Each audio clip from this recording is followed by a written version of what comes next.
चंद्रराव मोऱ्यांच्या पराभवानंतर जावळीची घनदाट जाळी शिवाजी महाराजांच्या हाती आली. जावळीचा हा प्रदेश म्हणजे घनदाट जंगल, बिकट वाटा, चारही बाजूनी उंच पहाड आणि खोल खोल दर्या.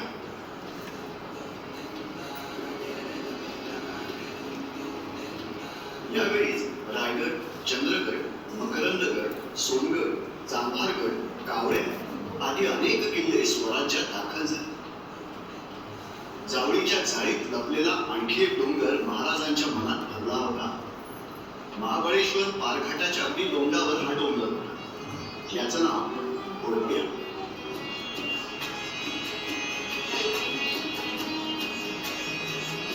महाराजांनी मोरोपंत पिंगळ्यांना आणि अर्जोजी यादवांना घोडप्यावर एक बुलंद किल्ला बांधायची आज्ञा केली.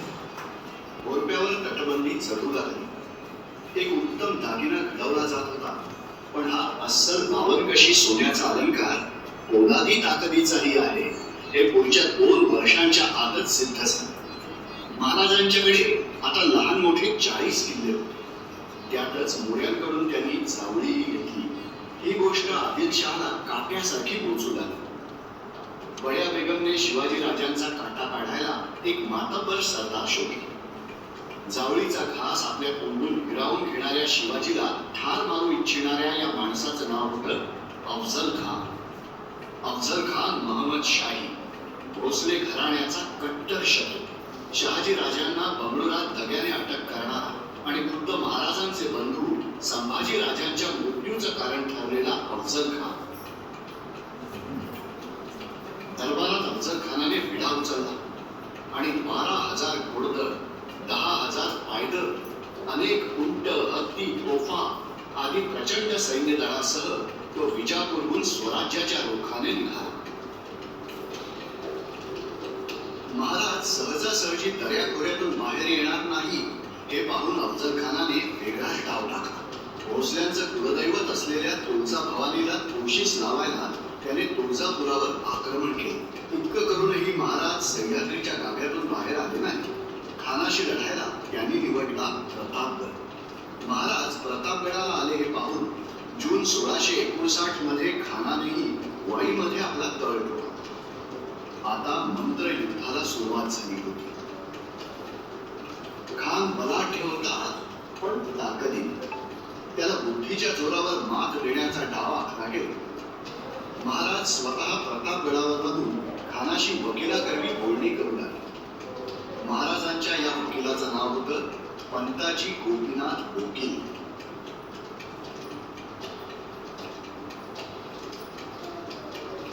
इकडे खान अधीर झाला.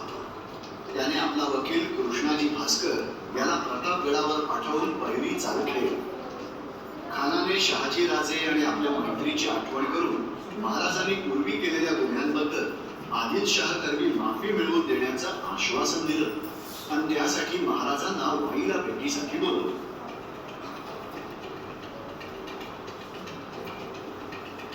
महाराजांनी गोपीनाथ पंतांना एकच सांगितलं, काहीही करा, पण खानाला जावळी ठेवा. खान उतावीळ झाला होता. पंताजींच्या वकिलीनं कमाल केली. पुढच्या 2-3 भेटीत त्यांनी खानाला हळूहळू प्रतापगडाजवळच्या घनदाट जंगलात यायला भाग पाडला. त्यांनी महाराजांना आपलं निरीक्षण सांगितलं. महाराज, खानाच्या मनात कपट आहे. तुम्ही हिंमत धरून त्याला एकांगी करून मारा, लुटून घ्या.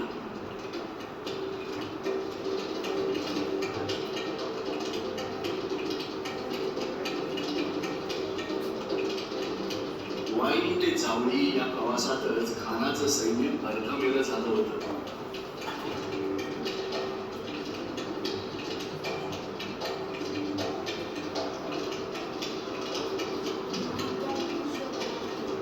आणि अफझल खान आणि महाराज यांची भेट ठरली. अगदी महाराजांना हवी होती तशीच ठरली. प्रतापगडाच्या माचीवर शामियाना उभारला गेला.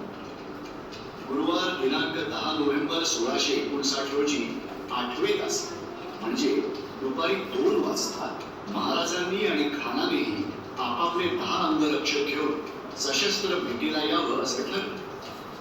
पण डेऱ्यात केवळ महाराज, खान आणि 2 वकील असणार होते. खान उठावीरपणे आधीच येऊन बसला होता. ठरल्या वेळेस महाराज प्रवेश आणि खानाने महाराजांना आलिंगन द्यायला बाहू पसरली. महाराजांसमोर खान आडव्या पसरलेल्या पहाडासारखा भला ठेवला.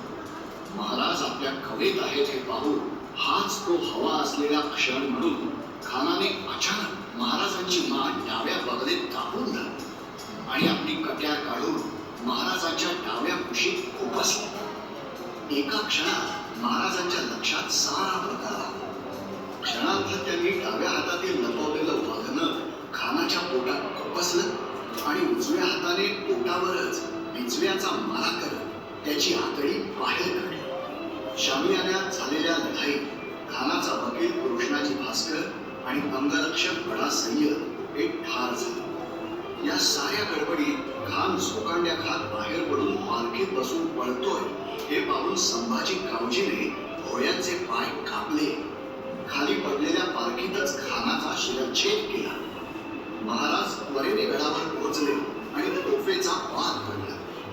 ही जावळीच्या जाळीत लपलेल्या मराठी फौजांसाठी इशारत होती. या साऱ्या फौजा खानाच्या पेसावत छावणीवर तुटून पडल्या. खानाचे असंख्य सैनिक आणि सरदार कापले गेले. अफजल खानाच्या वधानंतर काही वर्षांनी बहुधा 1665 नंतर कधीतरी महाराजांच्या मनात एक इच्छा फेर धरू लागली होती. ती म्हणजे ज्या देवीने आपल्याकडून हे अलौकिक काम करून घेतलं त्या भवानीचं एक सुंदर मंदिर प्रतापगडावर उभं.